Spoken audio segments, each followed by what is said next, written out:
The Super Bowl was Sunday, and it was a rough night for Patty Mahomes in the Super Bowl. QBR of 1 in the first half and 11.4 overall for the majority of the game. He was running from pressure and just looked flustered from the pocket. He had arguably the worst playoff game of his career Sunday, as he had 3 turnovers, including a pick six, was sacked 6 times, the most he's ever taken in a game. All right, Shay, starting with you. And Jeff Saturday's here. We brought him in. How are we doing? You think we should bring in Dwight I was Howard? fired up. I thought they could bring Shaq back for a second. I was like, where we bring you, Wendy?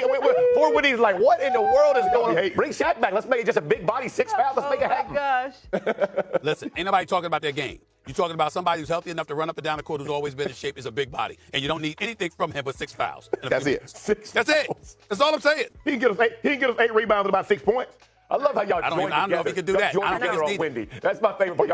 Y'all go at each other, and then when Wendy's in it, just go at them. Nah, Wendy's Wendy tried to kill our vibe. Yeah, don't kill my vibe. By the way, we look like a bunch of Easter eggs right now. My goodness. Yeah, you know, I'm all over the place. What is happening right now in the middle of the winter? But anyway, I'm staying focused. Okay, Shannon. Yes. Obviously, we all know Patrick Mahomes is the best quarterback in the league. There's Patrick Mahomes, and there's everybody else. Correct. But after that Super Bowl performance, did he take a step back in your eyes? No, he didn't. I mean, he's still Patrick Mahomes. He's still one of the greatest quarterbacks to have ever played this ball game. I don't look at it like that. Look, Philly had a great game plan. They did an unbelievable job with that front four. When you can get after the quarterback with just your front four, and you don't have to sacrifice your back end and leave 7 in coverage, and that's what they were able to do. We knew that in order for Kansas City to have a chance, Saturday, you and I said it, the Eagles have the better team. Yeah. The only position that you could definitively say that the Chiefs are better is at the quarterback. Look at offensive line. Look at running back. Look at receivers. Look at DBs. Look at all that stuff. Okay, maybe McDuffie is better than Mitchell, but other than that, so maybe 2 positions that you could honestly say on the field, 3, maybe with Chris Jones, 3 positions that the Kansas City Chiefs are better than the Eagles. And the coach, obviously, Andy Reid is better than Sirianni. But other than that, I'm not surprised. I'm surprised at how quickly it got out of hand. Sure. But I don't look at Patrick Mahomes as like, oh my God, Patrick Mahomes is not this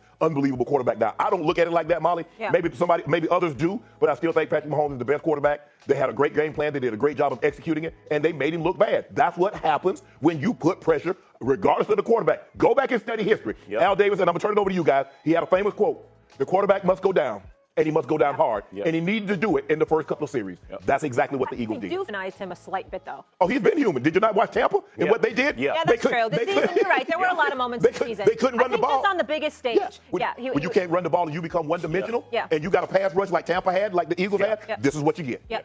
Stephen A? You know, I love the conversation. And I was watching Get Up, and let me say this, I'm a team player, and I love Get Up. They do a great job. We can't ask for a better lead in the morning. They got on my damn nerves this morning. And I'm talking about the producers of the show, and I'm talking about participants on the show, including Jeff Saturday. Less about him, but more about Swagoo and Dan Graciano. Okay, let me tell you something, all right? First of all, you're going to quote me accurately, because I saw they played my quote from yesterday about, no, the GOAT status is gone. I'm talking about for the moment. Obviously, Patrick Mahomes has a lengthy career ahead of him.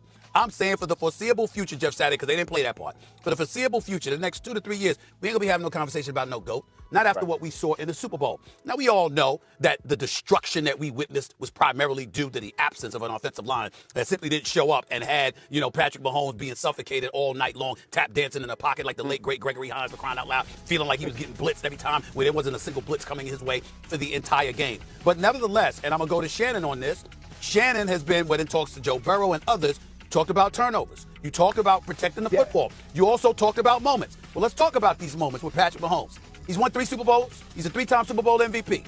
Fair enough. And we know he's the best in the game today. There's nothing to debate about that. There's something else that comes with it, too. His performance in those 2 Super Bowl losses. Do you know he's been outscored by 40 points?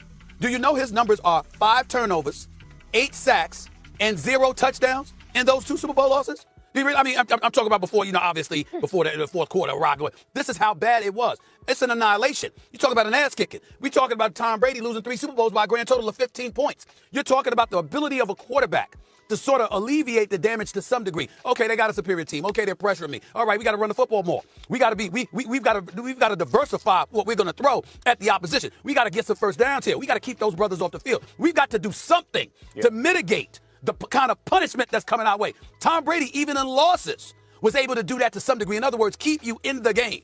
Not get blown out, not look completely demoralized by the first quarter, not be completely obliterated and annihilated. We got to point to those things. And I'm looking at it, Shannon, and what you may have said about Joe Burrow or any quarterback for that matter in terms of protecting the ball. I'm looking at other people talk about GOAT status and the kind of things that come with it. I'm looking at what we're asking for from a quarterback when all the odds are stacked against him just to keep you in it, as opposed to looking punked like they did by the first, I'm talking collectively, by the first quarter. That's what we saw. You don't get to sit up there and see all of that, especially from the great Patrick Mahomes, and ignore that reality. You can't do that. Yeah. No, I agree. I think the only conversation that he would take a step back is in the GOAT conversation. And that's all I'm talking about. Yeah. And I agree with you. I said that on Get Up this morning. I think the biggest thing for me was if you do three-peat, there's something that no one has done, right? I mean, and that to me sets you in a different category. Now, is it put you over the top of Tom Brady? Everybody's going to have different arguments. I didn't really care, but it would give you something that differentiated you from Tom Brady. At this point where you're sitting now, it's chasing the ultimate, the total number. And you think, and then Tom Brady going through a 10-year stretch about where Patrick Mahomes is. He loses 2 Super Bowls to the Giants, and it takes him 10 years to get the next win. That's a long period of time. I will say this about the Mahomes thing. It was a culmination of everything. Their offensive line played really bad. Their game plan was malpractice. Like sure. 11 runs. They weren't even 11, y'all. It was like 7. The 4 I think they gave to Mahomes. But it was they didn't help their offensive line at all. They just let them get more embarrassed and Mahomes get embarrassed. But to your point, Steve, I think the best point you brought up was when the game was still, when it was 10-0 and they get the ball back, like that's when you needed a drive. Even when it was 17-0 and you have a chance to score and then come back in the second half and double up, it could go 17-14. But instead, you turn it over, they score again. And like you said, at that point, the game is pretty much over because the style that the Eagles play, it just made it made it look really bad. Well, remember in the first half, before I give it back to you, Shannon, in the first half, he threw a pick 6. Yeah, that's what I'm saying. In the first half, he followed that up by throwing another interception at his own 14-yard line. Right. And in the first half, 23 total net yards, 1 first down, and a QBR of 1. 1? Come on, y'all. I mean, listen, I love him. I love him. He's the best in the business. I think that he'll win more Super Bowls, no doubt about it. But in terms of taking a step back, the step back is we're not going to have a conversation about the GOAT for the next few years. As a matter of fact, a person was added to the equation because of how awful Patrick Mahomes was this past Sunday. Joe Montana, 4-0, 11 touchdowns, not a single turnover, a passer rating of 127 in 4 Super Bowl appearances. You got to look at stuff like that. We weren't thinking about Joe Montana before this Sunday's game, but all of a sudden you bring that up because your performance on the biggest stage matters. He's had tremendous performances on the biggest stage, but y'all said, y'all reminded me, Jalen Hurts outplayed him when they lost in Super Bowl 57. And then look what happened this past Sunday. How are we going to ignore that? Well, if we look at the first Super Bowl, Patrick Mahomes had to go come out of the locker room and have a cape on. Yeah, he went touchdown, field goal, and they ended up winning the ball game. So we can't overlook that 100%. because he played didn't bad the first half. He played bad the first half, but that second half was vintage. I think he only had 2 incompletions. Yeah, I think 13 or 14. Okay, so he only had 1 incompletion for the entirety of the second half, and he goes touchdown, field goal, and they end up winning it basically in a walk-off. I think there was like 7 or 8 seconds left in the ball game. Look, Patrick Mahomes is what he is. I still believe Patrick Mahomes is the second greatest quarterback that I've ever seen, and that's no disrespect to Joe Montana because all the things that you said about Joe in those games, the Super Bowl, Stephen A. In those games. He hasn't turned it over. He's undefeated. He has 3 Super Bowl MVPs, just like Patrick Mahomes. He has 2 regular season MVPs, just like Mahomes, boy. But when you look at the body of work, and Mahomes still has more time to go, do I think he's going to go 10 years without a Super Bowl? It's probably. But I think it's highly unlikely given the greatness what we've seen from him at a guy that's just 29 years old. He has been to, in 8 years, or 7 he has went to 7 AFC championship games. Like, it's unheard. Like, 5 Super Bowls. Yeah, what he's doing is unheard of. So the GOAT conversation is going to continue because of how good he is, and they will be back. Like, don't forget after that Tampa game, because I was at that game, and Tampa Veach went and addressed the offensive line immediately. He will again, and he'll go get receivers that will add in. Guys are going to get healthy. Right? So there's a lot. Don't just wipe this team off because of a bad game. This team is legitimate. They got a great defense, Spags. They'll be in these conversations, and that GOAT conversation will resurface because they'll win more.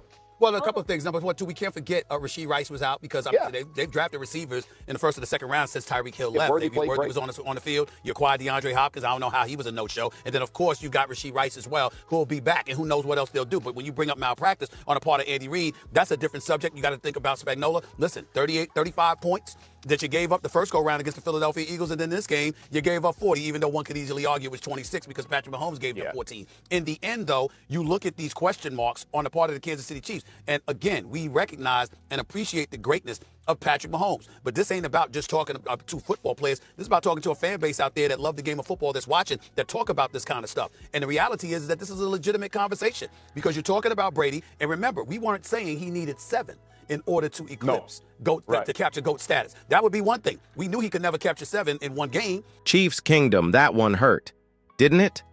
After years of dominance, seeing the Kansas City Chiefs fall short on the biggest stage was tough. A 40-22 loss to the Eagles?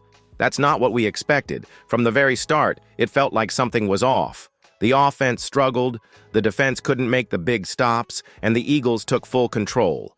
It wasn't just a loss. It was a statement. And let's be honest, it stung. For a team that's been nearly unstoppable in recent seasons, this was unfamiliar territory. We're used to comebacks, clutch plays, and Mahomes magic. But this time, none of that happened. So let's talk about it. What frustrated you the most in this game? The turnovers? The defense? Coaching decisions? Drop your thoughts in the comments and let's break it down together. Now, let's talk about what Andy Reid had to say after this crushing loss. After a loss like that, you'd expect frustration. But Andy Reid? He made sure his players felt it. His message was simple. This one's going to hurt. Let it hurt. Figure out how to get better because of it. Travis Kelce backed that up, saying Coach Reid wanted the team to embrace the pain. And you know what? That's classic Andy Reid.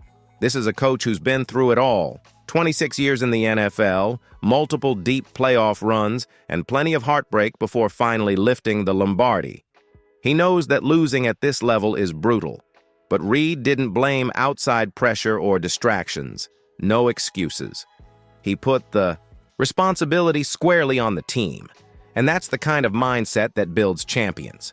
So now, I gotta ask you, do you think the Chiefs will come back stronger next season? Vote below, yes or no. And speaking of taking responsibility, let's talk about Patrick Mahomes and what went wrong for him in this game. You know, it's a rough night when Patrick Mahomes has one of the worst games of his career.